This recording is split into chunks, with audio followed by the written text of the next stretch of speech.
There's no need to fear. Underdog is here. Time again for the Underdog Show, starring that champion of champions, Underdog.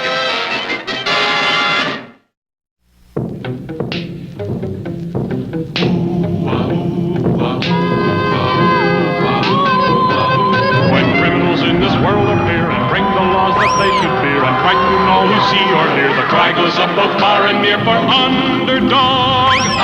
Underdog. Underdog. Underdog. Speed of lightning, power of thunder, fighting all who plunder. Underdog. Underdog. Underdog. In solving the robbery of the hopeless diamond, the heroic Underdog had captured Tap Tap the Chiseler, who bore an amazing resemblance to Underdog himself. Now Tap Tap was in jail, and his hatred of Underdog grew stronger every day. Then, suddenly, Tap Tap was laughing. What's with you, Tap Tap? What's to laugh at in prison? That's just it, cellmate. I won't be in prison after today. Underdog is going to get me out. Read that newspaper. Underdog to visit prison at warden's request. Yeah? So? I'm going to have an underdog disguise. When he walks in, I walk out. So it was that the next morning, Underdog entered prison. Underdog, we're very glad to have you inspect our prison. Let me show you around. One of the things I'd like to see is if Tap Tap the Chiseler still looks like me. Little did Underdog know that Tap Tap now looked exactly like him and was at that very moment hiding outside the door. Now, the first thing I'd like you to see is the recreation room. Gee, Underdog, you leaving already? Yes, I had an emergency call for help. Well, come again. And now to put the next part of my plan into action. Underdog is in for a big surprise. The first thing Tap Tap did was to visit a bomb factory. Underdog, what can we do for you? I want a small bomb to carry around with me. For you, Underdog, anything. And no questions asked. Here's our latest model. Just push the button and kaboom. Next, Tap Tap approached a friendly policeman. I wonder if I might borrow your handcuffs for a few hours. Oh, sure, Underdog, anything for you. And finally, Tap Tap visited the studio where Sweet Polly Purebred, top reporter, was reporting the news. And so, dear viewers, it looks like the news from Underdog. What are you doing here? What is this? Why are you handcuffing us together? Because, Sweet Polly, I'm not Underdog. I'm Tap Tap the Chiseler. And I'm warning Underdog over the TV that unless he comes to us and does exactly as I say, I will push the button on this bomb and blow us both to bits. Immediately advised of what had happened, Underdog quickly left the prison. When Polly's in trouble, I am not slow. It's hip, hip, hip, and away I go.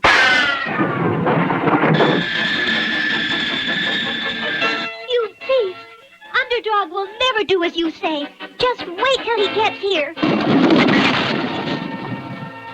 There's no need to fear. Underdog is here. Wrong, Underdog. There's plenty to fear.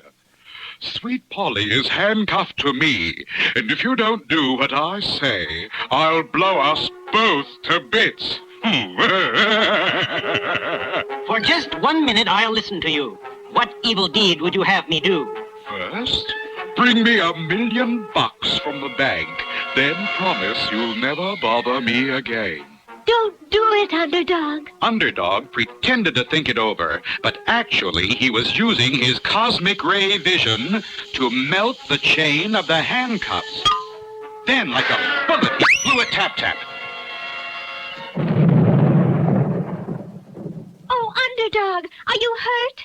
Sticks and stones would break his bones, but even bombs will not hurt me. Oh, Underdog, you're wonderful. That's a matter of opinion.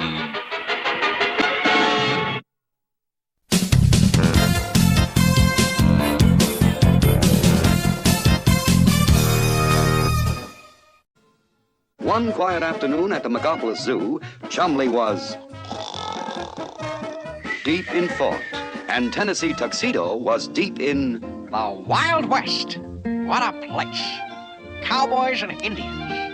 The old Chisholm Trail. The U.S. Cavalry. Just imagine being the first penguin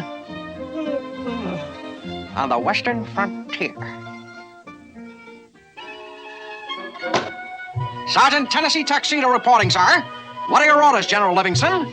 Round up Geronimo? Meet Sitting Bull at Little Bighorn? Cut Crazy Horse off at the pass? No, nothing like that. It's these sudden Indian attacks on the fort. And I'm sending you and your men to the outpost beyond the ridge so you can warn the fort. Yes, sir.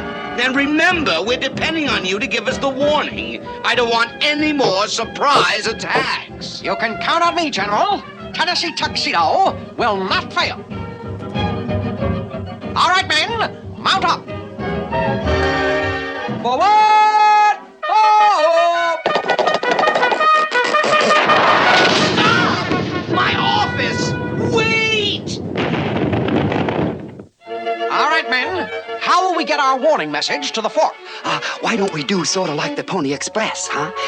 Why don't I stay up on my horse, ready to ride, huh? That's exactly what I was going to suggest, Yak. And so Yak waited astride his horse, while the others carefully watched for Indians. Gee, Tennessee, look at that funny cloud. That, Chumley, is what us old troopers call a dust storm. If that's a dust storm, it's the first one I ever saw wearing feathers. Feathers? It's the Indians! Ride, Yak! Warn the fort! Here I go!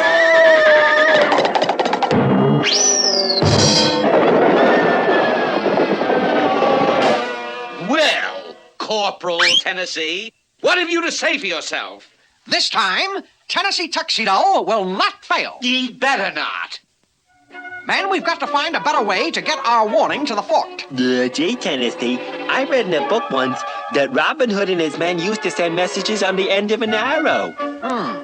You've got a point there, Chumley. Let's give it a try. All ready for the test shot, Chumley. Point the arrow toward the fort. Okay, Tennessee. Fire! Yo! Chumley, you dimwit! Gee, Tennessee, it wasn't my fault. We need a bigger bow and arrow. This one won't shoot far enough. There now. With this bow, you could shoot a message clear over to California. Battle stations, boys. Here comes another feather duster. Listen, Chumley. They're carrying on like a bunch of wild Indians out there. All right, Chumley, fire at will. You fire at will. Gee, Tennessee, I don't know any of them by name. No, you numbskull. Fire at the fort. Oh. No word from the outpost yet, General. Well, no news is good news.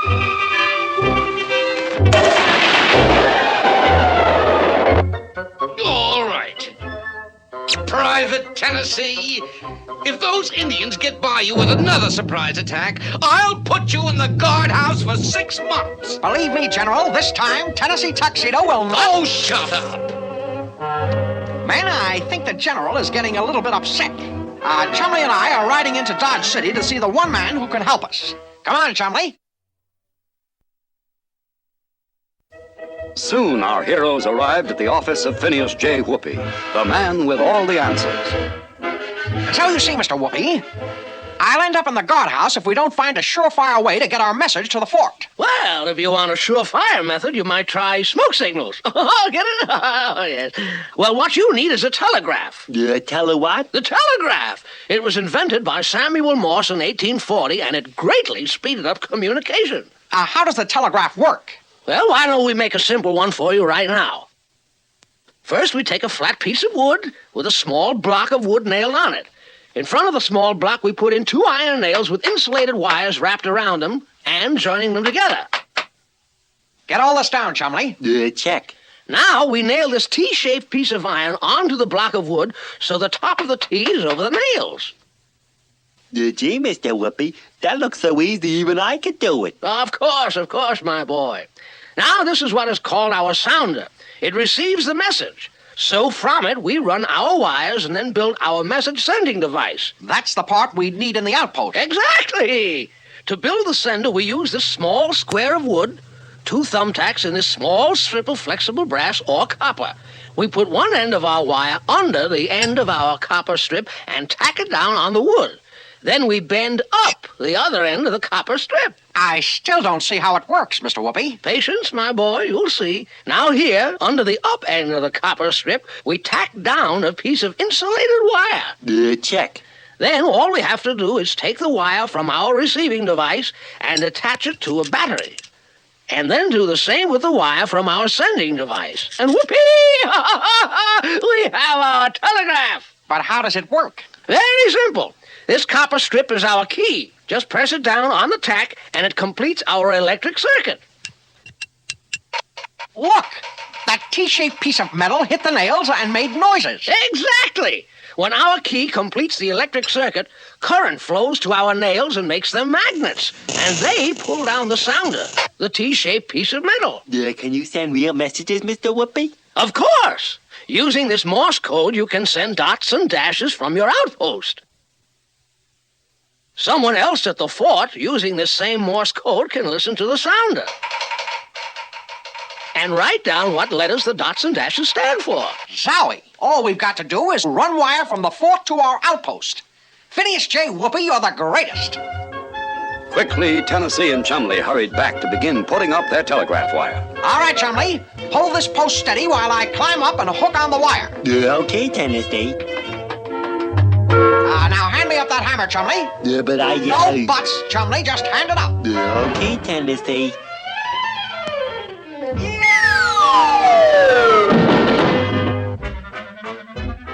Finally, the telegraph was ready. What did I tell you, Chumley? Tennessee Tuxedo will not fail. With this telegraph, nothing can go wrong. All clear out there, men? 3 o'clock. And all's well. 3 o'clock and all's well. 3 o'clock and all's well. 3:01 and... All right. I get the idea. I'll send the all clear to General Livingston. I'll probably get a medal for this job.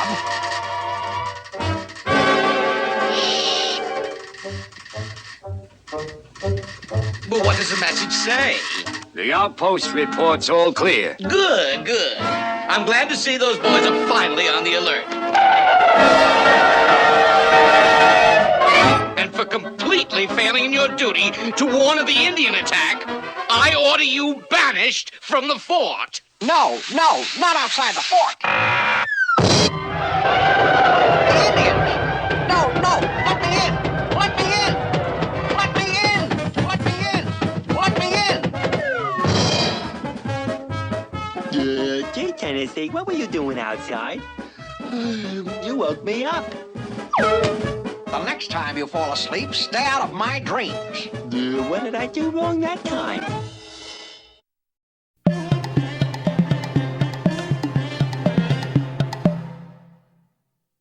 One morning, Colonel Kit Coyote, proceeding according to Army Regulation 2645, was checking the stores of the fort in Gopher Gulch.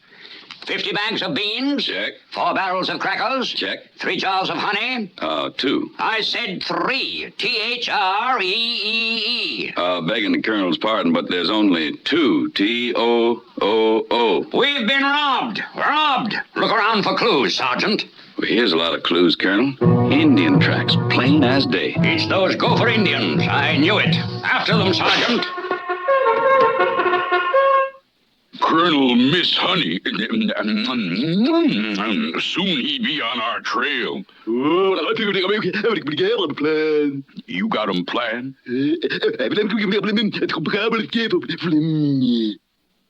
Whoopie doopie, you genius.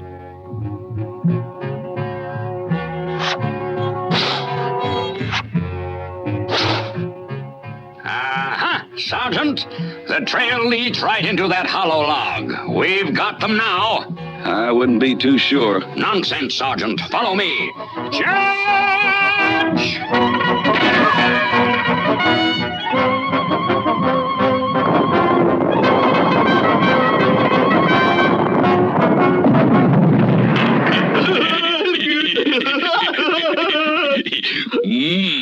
Need 'em some more honey.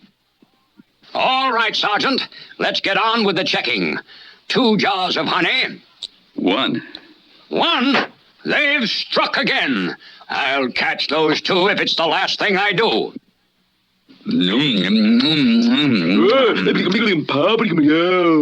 Oh, Colonel be mad? You got 'em planned? Colonel get 'em stuck? Whoopie doopie.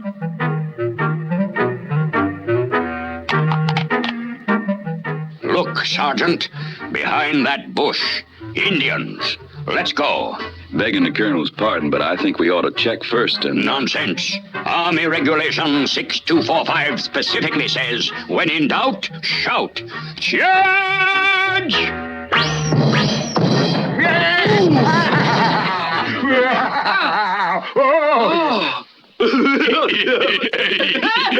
Him get 'em stuck, all right. Oh, you want 'em more honey?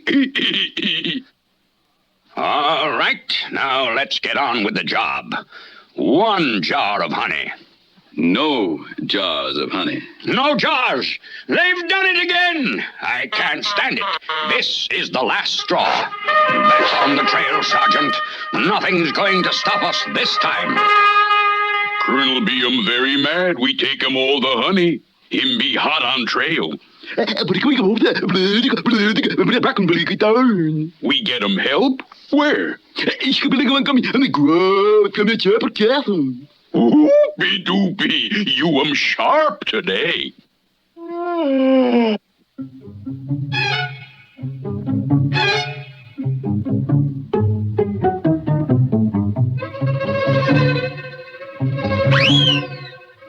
The trail's very clear, Sergeant. It leads right into that cave. That's where they're hiding. Begging the Colonel's pardon, but the sign says, do not disturb. An obvious Indian trick. Sergeant, follow me.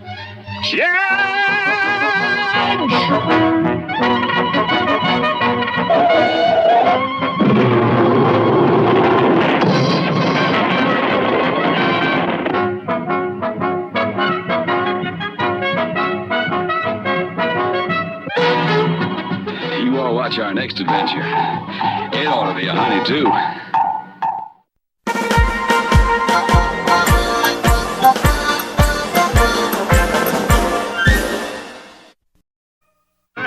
The Aurora Borealis Islands. Coldest islands in the world. Did I ever tell you I was shipwrecked there? I'm sure you did, Commander, and A storm blew me off course, and I struck a rock off the coast of the island. The boat began sinking, and I knew I would not last 2 seconds in the freezing water. I climbed the mast and kept right on going until I reached a passing seagull. Grasping its feet, I glided to shore. Then I saw the tracks of a monstrous bear, and there I was without a weapon. I broke off a forked stick, and using my suspenders, made a crude slingshot. Just in time, for the monster was upon me. I reached down for some stones for the slingshot, but there were none. Nothing but snow. He had me cornered. Good heavens, what did you do? I cried. I thought of my dear mother, and the tears rolled down my cheeks. But it was so cold that they instantly froze solid. Fitting a frozen tear into my slingshot, I caught the monster right between the eyes, and he fell at my feet. Oh, Commander, you barely made it. Quiet.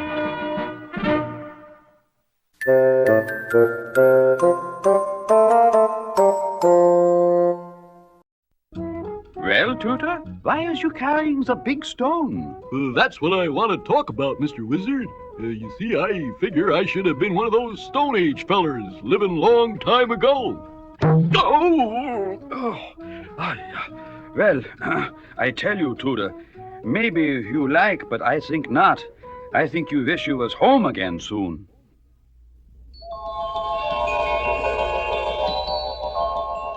In the Stone Age, things was not always easy. The Stone Age man would come home from the day's work swinging through the trees.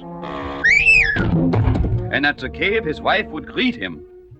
All right, Stoneface, get out and find some food. And take this along with you. It's time he learned to help. Yeah, but gee, why? And don't come back empty-handed. And so the brave Stone Age man would set off to find the food and teach the small son. First, there was the job of the transportation, for there was no motor cars then. But the Stone Age man had other ways. First now, small son, we gotta catch us a old dinosaur to ride. Now, you watch your brave daddy. See there, boy? What you doing up there, brave daddy?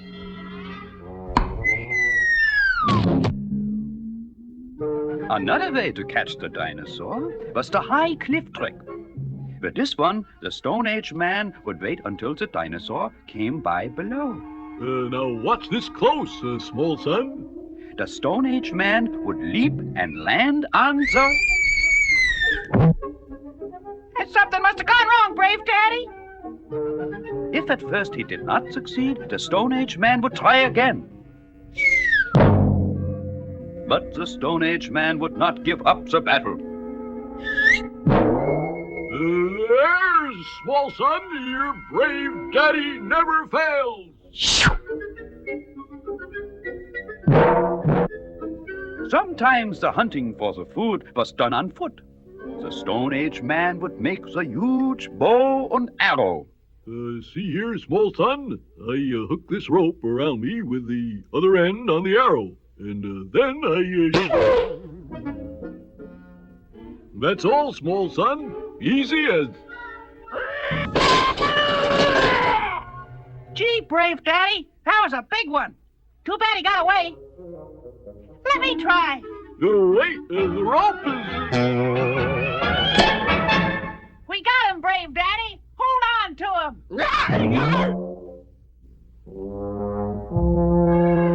With the hunt over, the Stone Age man and the small son swing through the jungle to the... To cook the wild game, the Stone Age man must have the big fire. You watch close now, small son. I'll show you how to light fire with two stones. Take one like this and one like this, and... Yo! Lighting fires looks like fun, brave daddy. I like to dance. When the food was cooking, the brave Stone Age man was always on guard, for the smell might bring the food robbers. Must be getting dark. All of a sudden, it's...